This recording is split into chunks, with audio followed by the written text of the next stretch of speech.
Hello, my quilting friends. My name is Leah Day, and today I'm piecing a Pot of Petunias quilt block for the Machine Quilting Block Party. This block has lots of little pieces, so let's learn how to break it down and piece it in units together. The first step to piecing this block is to put your vase together. I've already created some half square triangles using fabric D and fabric E, and I also have this cut fabric E rectangle. So I'm going to take my half square triangle, flip it over, line this edge up, and stitch this seam. So I'm just lining these pieces up, and I like to start where I have extra seam allowance. So I'm starting up at the end of the half square triangle where I have a little extra seam allowance. I'm just going to get started stitching. I'm being careful to maintain a nice, accurate 1/4 inch seam allowance. So I'm lining up the edges of the fabric with the edge of my presser foot. This is a patchwork foot. It gives me exactly a 1/4 inch from the needle to the edge of the foot. I'm just going to stitch right off, and then I'm going to piece the other half square triangle to the other side. The next step to piecing this block is to piece the stems. And we're going to have 3 sets of stems, 2 side stems, 1 center stem. So the first step is to arrange your pieces like this, and I've already created some half square triangles with fabric C and fabric D, and I've trimmed these down. Make sure to follow the instructions in your pattern for trimming down your half square triangles, or this step really won't work. So make sure to do that. So I've arranged them here with some fabric D rectangles, and the steps to piecing this, you're just going to flip up the half square triangles, and you want to give these a pen so that way when you get to your machine you don't get confused about how they go together. And then I'll also flip that up and pen this rectangle to the top as well. So take all of that to your machine and stitch those seams. And here's what it looks like when you piece it together.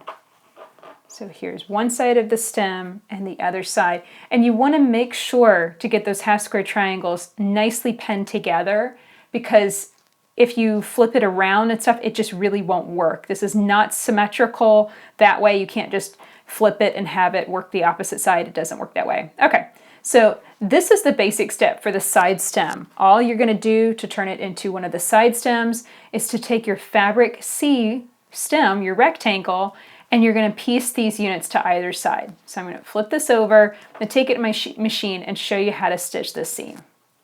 So here at the machine, I'm just making sure these layers are nicely lined up, and they're lined up with the edge of my foot. And then I'm going to watch out for when I hit those seam allowances. I want to make sure that they don't flip over. I also want to make sure that the edges of the fabric stay nicely in line. Well, give yourself permission to stop and tweak things if you need to. That's perfectly fine. That looks great. I'll stitch from there right onto a scrap charger, and then I can piece the opposite side of the leaves to this side of the stem. So I'll grab that piece, double check that it's lined up properly, double check that it looks right more than anything else. That's important. And I like kind of flip it around just to see what's the best angle to run it through the machine. I've got a lot of bulky seam allowances here, but I really like to see my seams, so I think I'm going to piece it this way. Stitch off my scrap a bit, slide the pieces under, and stitch on down. So that's how you piece your side stem unit, and you're going to need 2 of these for this block. You also have 1 center stem unit to create, and this is stitched by creating the leaf shape that we did before with a fabric D rectangle at the top, and then you're going to simply attach 1 more fabric D rectangle to the bottoms of both leaf shapes. Once you stitch that in place, stitch it to either side of the longer fabric C rectangle, and here's what it looks like whenever you finish your center stem unit. The next unit to create is our flower unit. You're going to need a total of 6 flying geese units, and you can find another video on how to create a flying geese unit.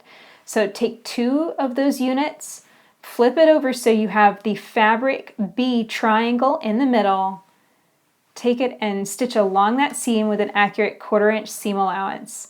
And here's what it looks like whenever you finish your flower. It's really cute. I love this almost a square in a square effect.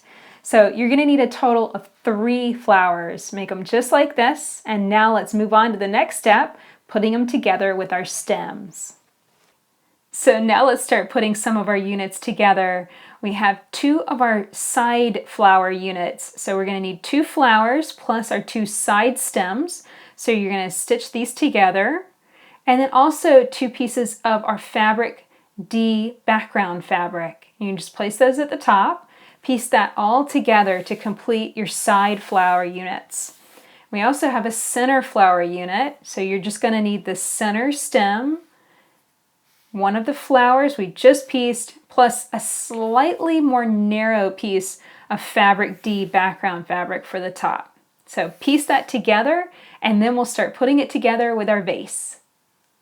So the next step is to lay everything out. Really get it on a table like this so that way you can work step by step and you can see where you're at in the construction process. So the first thing to do is to piece these flowers together with these fabric D strips in the middle. So that way you'll piece all of that together and it'll be one unit. Then you're going to piece your vase to the bottom of those flowers, and then these 2 fabric D rectangles to both sides. You'll add a border at the very end, and here's what it looks like whenever you finish your Pot of Petunias quilt block. So that's it for this video. I really hope that you enjoyed learning how to piece this quilt block with me today. If you'd like to find the pattern, you can find it at leahday.com/blockparty. This is block number 9, so we're in the home stretch. We're nearly done with our beautiful Flower Festival quilt. And I hope that you'll join me and learn how to quilt this block next week.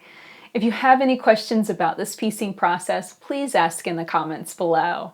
And if you enjoyed this video, please like it and share it with your friends, and subscribe to our channel on YouTube so you don't miss the next video coming out soon.